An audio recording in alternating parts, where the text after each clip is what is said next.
Comment être crédible et légitime quand on débute? Vous vous lancez, vous êtes un jeune coach ou un jeune consultant, un jeune freelance, un jeune thérapeute. Quand je dis jeune dans la durée de vie de votre activité, pas forcément jeune qu'en âge, mais très souvent c'est aussi le cas. Et votre business est tout neuf. Vous êtes plus ou moins expert, vous commencez mais vous n'avez pas encore de clients et vous avez du mal à être crédible. Quoi faire? Je vais en parler dans cette vidéo. Bienvenue ici, Johan Yangting. Si ce n'est pas encore fait, abonnez-vous à la chaîne YouTube. Je donne régulièrement des vidéos de conseils pour aider entrepreneurs indépendants à se développer et à passer au niveau supérieur. Aujourd'hui, je vais m'adresser principalement à ceux qui débutent dans une activité d'expert et qui ont du mal à être crédibles, qui ne savent pas justement comment avoir cette crédibilité pour avoir leur premier client. Il faut savoir une chose, c'est que pour ça, il y a 3 piliers. 3 gros piliers qui vont faire la différence si vous voulez devenir crédible. Et même si vous débutez, ces 3 piliers peuvent vous aider à créer cette crédibilité et à l'avoir même quand on débute. Il y a une grosse croyance qui dit que en fait, si je suis un expert qui débute, je viens d'être certifié coach, je commence dans le consulting, mais j'ai pas encore eu de contrat, j'ai ma première prestation de service, mais j'ai pas encore de clients, j'ai pas encore fait mes preuves. Comment je fais pour être crédible? Je vous dis une chose, c'est que on passe tous par la case débutant. Et la case débutant, c'est pas un souci, et je dirais même que c'est un avantage. C'est un gros avantage que vous avez. Pourquoi c'est un avantage?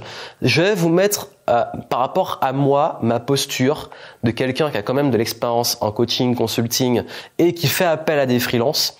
Et je peux vous dire que très souvent, quand je choisis quelqu'un en prestataire, et même quand je choisis généralement quelqu'un en qui j'ai confiance, un expert, je vais me baser sur 2 choses. Soit je vais me dire, ok, je veux quelqu'un de super pointu et avancé et je suis prêt à mettre très cher, mais c'est pas tout le monde qui est prêt à mettre très cher pour ça.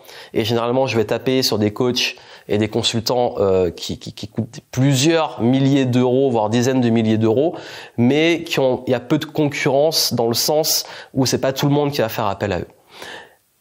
Et soit je vais viser très haut, soit très souvent, j'ai préféré prendre quelqu'un qui n'est pas formaté. Ça dépend des attentes. En fait, l'avantage, c'est que vous avez cette créativité, cette fraîcheur, cette nouveauté qu'ont peut-être pas les gens qui ont déjà plus de bagages. Et je dis pas ça pour flatter et dire c'est une super opportunité. Je dis juste que ça peut être un avantage dans certains cas. Parce que quand je fais appel, par exemple, à un freelance, dernièrement, on a recruté des personnes sur la partie créative, montage, réseaux sociaux, etc. Et en fait, j'ai pas cherché quelqu'un qui a fait des super productions, qui a une super expérience. J'ai cherché ceux qui étaient les plus coachable, dans le sens qui étaient les plus prêts à évoluer, à tester les choses et les plus créatifs. Et oui. Pourquoi? Parce que quand vous débutez, vous pouvez jouer sur ça, sur le fait que vous êtes curieux, vous êtes créatif, vous allez apporter des trucs différents. Et pas toujours, mais très souvent, c'est un des avantages qu'on peut avoir. Et même moi, quand j'ai débuté en tant que consultant, quand je suis arrivé, il y avait des vieux de la vieille, des consultants commerciaux qui étaient là, voilà, ils avaient du bagage, des cheveux grisonnants et tout. Et moi, j'arrive le petit jeune qui sort de nulle part, qui est encore étudiant et qui veut proposer une nouvelle stratégie pour acquérir de la clientèle avec des réseaux sociaux. On était en 2009, les gens, ils se moquaient de moi, Twitter, Facebook, mais ça sert à rien. Aujourd'hui, c'est autre chose. Et pourtant, comment j'ai réussi à avoir, c'est que j'ai utilisé ça comme avantage. Mon expérience dans le consulting a fait que, par contre, j'ai apporté un truc nouveau et j'étais curieux. Et j'ai dit, écoutez, je vais vous montrer, franchement, vous dites crédibilité. J'ai testé les choses chez moi et ma crédibilité, je l'ai fait dans ma confiance. La confiance que j'avais en mes idées et la curiosité, l'envie que j'avais d'aider la boîte. Et l'énergie que j'avais à créer cette confiance. Parce que le premier pilier, c'est la confiance que vous allez créer. Cette confiance va venir déjà de vous. À quel point vous avez confiance en vous, en fait. Pour qu'on vous fasse confiance, il faut que vous ayez confiance en vous. Comment être crédible quand on débute? Vous devez avoir confiance en vous. Je vous dis pas, en fait, c'est la subtile nuance entre le fake it till you make it. Je ne me suis pas présenté comme un consultant débutant ou le jeune étudiant qui a envie de devenir consultant. Je me suis présenté comme consultant social media, point barre. Je suis consultant et je fais du conseil. Pareil, un auteur qui démarre, il est auteur, il écrit, vous écrivez, être auteur. Mentir, c'est dire je suis consultant qui est millionnaire, qui a aidé tant de boîtes, alors que c'est pas le cas. Ça, c'est du mensonge. Par contre, dire que vous avez le statut, Oui, si vous le faites, c'est votre métier. Vous commencez, vous débutez. Ne vous présentez pas comme un débutant, comme un petit. Je suis coach, je suis thérapeute, je suis consultant. Point barre. Pas besoin de dire je débute, etc. Si la personne vous dit, ok, bon, si vraiment il vous pose la question, tu débutes, tu commences? Oui. Mais dans ce cas, expliquez en quoi vous amenez et vous allez être capable d'aider la personne de l'amener du point A au point B. C'est tout ce qui compte. Pourquoi vous, en fait? C'est pas une question d'expérience, etc. Pourquoi vous avez confiance dans la capacité à aider votre client? Ça, c'est la première chose. Le deuxième pilier, c'est un pilier qu'on appelle l'autorité. La crédibilité dans le sens à quel point vous êtes, on va dire, crédible sur des critères très souvent objectifs. L'autorité, ça peut être des livres publiés, ça peut être des articles parus, ça peut être des parutions médias, ça peut être des recommandations, ça peut être des témoignages, c'est entre l'autorité et la preuve sociale. Ça peut être des éléments qui appuient que vous êtes expert, des diplômes, des certifications. Si vous n'en avez pas, c'est pas grave. Si vous en avez, mettez-les en avant. Mettez-les en avant. Et l'autorité, elle se construit. Demandez avec vos premiers clients des témoignages. Demandez également un maximum de feedback. Communiquez. Faites du contenu. En fait, vous savez que le plus gros avantage que j'ai eu quand je débutais, c'est que je faisais du contenu. Le fait de publier des articles, de faire des vidéos, ça m'a rendu crédible. C'est con, mais juste le fait de prendre la parole. Même donner des conférences, ça donne de la crédibilité. Il faut le faire bien, mais juste prenez la parole. Et là, encore une fois, c'est une question de confiance. Ayez confiance en vous. Vous avez un message, vous avez envie d'aider les gens, parlez-en. Communiquer dessus. Et ça va vous créer une autorité qui va se développer dans le temps. Et le troisième pilier, c'est le pilier de la visibilité. Il faut qu'on vous voit. Bah oui, même si vous êtes débutant, vous n'êtes pas crédible, bah commencez à être visible.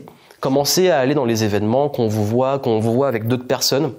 Et plus les gens vont vous voir, plus ils vont se dire ah ouais, en fait moi quand j'ai débuté, et je parle de mon expérience de pas crédible, il fallait débuter, j'ai fait comme je pouvais et c'est l'expérience que je connais la mieux. Et en fait ce que j'ai fait à l'époque où justement j'avais du mal à me positionner en tant que consultant, ben j'allais à tous les événements de networking et à force on voit les mêmes personnes et à force de vous voir on crée du lien et à force de me voir avec des gens qui ont de l'influence, les gens ont commencé à se dire ah bah tiens lui voilà. Et il y a des boîtes qui me faisaient pas confiance et tout. Il y a même une fois, je me rappelle, il y en avait une qui avait un poste de consultant dont je rêvais dans la gamification et en fait ils m'ont pas pris, ils m'ont sorti un bullshit et en fait 3 ans après ils m'ont contacté pour que je prenne de nouveau cette nouvelle mission qu'ils avaient. Pourquoi? Parce que maintenant j'avais gagné en visibilité, parce que j'avais une notoriété web, etc. Sauf que je faisais plus ça, donc tant pis pour eux. Mais c'est ça le pouvoir en fait. Et là vous misez sur du long terme. Alors bien entendu vous allez me dire ok bon c'est bien beau, mais ça peut prendre du temps à créer tout ça. Comment je fais pour avoir mes premières missions et être crédible? 1, vous pouvez créer des garanties. Vous pouvez dire garantie satisfait ou remboursé ou garantie de résultat. 2, vous pouvez justement proposer des opérations blanches. Dire, bah écoutez, s'il y a tel résultat, ok, vous me payez que s'il y a des résultats ou je touche tant de pourcents de commission sur les résultats. Donc du coup, la personne ne prend pas de risque avec vous et quand vous avez réussi la mission, ok. Bosser gratuitement, oui, non, ça dépend vraiment, c'est subtil que gratuitement, que c'est pas vraiment gratuit parce que vous allez avoir en retour des recommandations. En retour, vous allez avoir une étude de cas, quelque chose de concret qui va vous servir pour la fameuse autorité, crédibilité et visibilité. Et enfin, je pense que ça peut être un très bon point aussi à travailler, c'est simplement de proposer un deal comme je l'ai dit, un deal où vous limitez le risque. Donc ça peut s'étudier au cas par cas, ça peut se négocier. Quel risque pensent que les clients que vous allez avoir prennent et comment limiter ce risque? Comme j'ai dit, garantie, opération blanche, vous touchez que s'il y a les résultats, etc. Attention, quand on débute, c'est ok. Si vous débutez, c'est le moment de faire ces erreurs-là, parce que vous allez parfois vous faire avoir, hélas, mais vaut mieux le faire maintenant, parce qu'après, une fois que vous avez du bagage, il n'y a plus ça. Maintenant, vous assumez vos tarifs, ok. Quand on débute, c'est ok. Donc voilà comment être crédible. Et puis surtout, dernier point, et ça me tient à cœur, documenter. Comment être crédible quand on débute? Documenter. Qu'est-ce qui m'a rendu crédible? Au début, j'ai partagé le fait que je lançais ma boîte, que j'étais étudiant, que je gérais plein de trucs. J'ai documenté mon parcours. Et aujourd'hui, il y a des clients qui viennent me voir parce qu'ils me disent « J'ai vu ton évolution chaque année ». J'ai vu où t'en étais avant, j'ai vu où t'en es aujourd'hui. Et ça, c'est la meilleure preuve d'autorité du monde. C'est exactement comme l'image, pensez au coach sportif, entre celui qui est bien foutu, qui donne des conseils, et celui qui était en surpoids et qui est maintenant un corps de rêve, lequel va être plus crédible? Documentez. Documentez votre parcours, documentez ce que vous essayez, que vous testez, documentez ce que vous apprenez. Je partageais, je disais, je lis des livres, je partageais mes livres, mes lectures, etc. Et ça, en fait, la documentation, ça va vous construire une crédibilité. Et oui, il y aurait toujours des gens qui vont vous dire, vous n'êtes pas crédible, quittez pour faire ça, etc. Je les ai encore aujourd'hui, mais il faut bien commencer un jour. Et vous devez commencer maintenant. Donc, pilier, la confiance en vous. Pour qu'on ait confiance en vous, voilà, l'aspect crédibilité, déjà croire en votre offre et croire en vous.